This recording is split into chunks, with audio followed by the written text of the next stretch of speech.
All right, folks, what is going on with stimulus on this Friday afternoon? Well, House Majority Leader Steny Hoyer has recessed the House floor until 5 p.m. today. Nothing is going on the House floor right now. Why? Because Congress is feverishly trying to get this done today, government funding and stimulus. Will it happen? I don't know. I don't think so. Bad news is that number 2 Republican in the Senate, John Thune, said that after he left Mitch McConnell's office this afternoon that he, Thune, doesn't believe there will be a COVID deal today and thinks this may even drag on into next week. But they're pushing for it. And remember, if at least a stopgap measure doesn't get done by today, passed by both houses, signed into law by the president by midnight, the government will shut down. Thune was even kind of negative about a stopgap because he said, well, look, any one senator can shut that down to force us to take action. I'm thinking in particular maybe somebody like Bernie Sanders or Josh Hawley. House Majority Leader Steny Hoyer told members of the House to keep their schedule free for the next few days to pass government funding and COVID-19 relief. So yes, they are pushing to get something done today, but there is this kind of reasonable expectation that they will not be able to and will need more time over the weekend and even into early next week, the week of Christmas. Pelosi and McConnell, who both received doses of the Pfizer COVID-19 vaccine today, as did Mike Pence, by the way.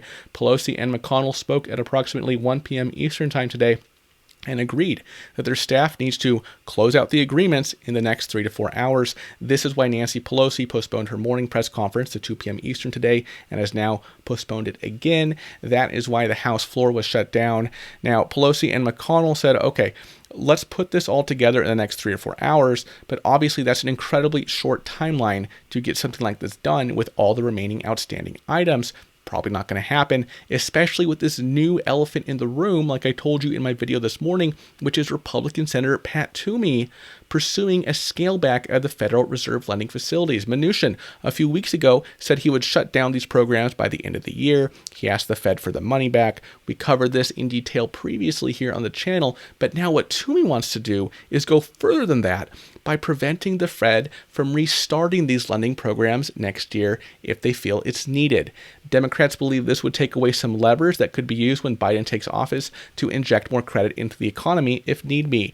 Democrats are saying that what Toomey and Republicans want to do here in terms of limiting the Federal Reserve's emergency lending facilities is too broad. They are calling it an extreme demand and a poison pill, and they are in fact blaming this issue for delaying a final stimulus deal being reached today. I think part of this here is that one of these lending facilities is intended for state and local governments to essentially borrow money, and Dems feel that, well, if they're giving up that big top line on state and local, they at least have to fight for this. House Financial Services Committee Chairwoman Maxine Waters and House Ways and Means Chairman Richard Neal today issued a joint statement saying Senate Republicans are now holding up the entire package over this unacceptable provision designed to sabotage the economic recovery under the Biden administration.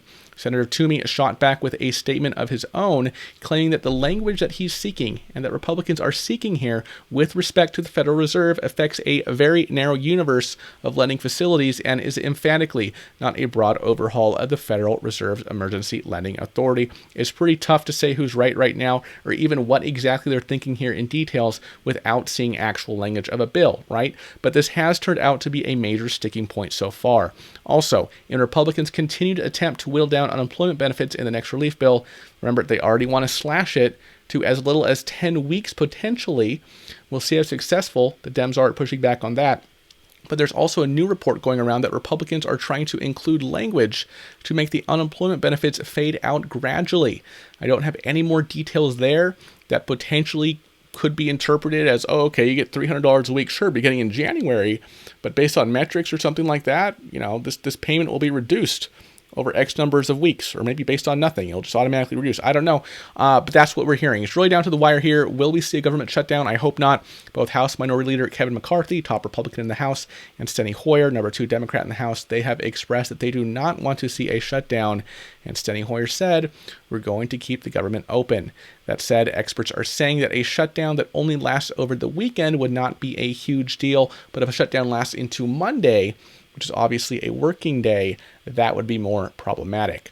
There is a minority of members of Congress who feel that by not passing a stopgap measure, for a few days to keep the government funded, that puts pressure on Congress to actually make a deal and get something done, and not just giving themselves, another few days for an extension to get something done. However, it seems the top brass here doesn't feel that way, and they want to avoid a shutdown if possible, even if that means passing another stopgap measure, a mini continuing resolution to keep the government funded at current levels for another few days. However, John Thune was kind of pessimistic even about that. Now, like I told you this morning Mitch McConnell said he's feeling more optimistic now than he even felt last night, and that he and the Senate will be here until an agreement is passed, whenever that may be. And of course, out in left field, we still have Josh Hawley calling for $1,200 stimulus checks along with Bernie Sanders. Today, Hawley was on the Senate floor calling for $1,200 stimulus and also claiming that all these negotiations are beginning to reach the point of absurdity. He implied that the top members of Congress are not being forthright with what they're planning. He said it's time for leadership to put on the table what they've got, and it's time for them to brief members on what they've got. So it sounds like the senator here, Josh Hawley, junior senator from Missouri, he feels like he's just as in the dark on what's going on right now in the back rooms as you and I are right now. That is the update for now. Prospects of a deal finishing up today are looking slimmer and slimmer by the hour, folks, but I will do my best to keep you informed on what's going on. That is my update for now. Thank you so much for watching, and I will see you in the next video. Bye-bye.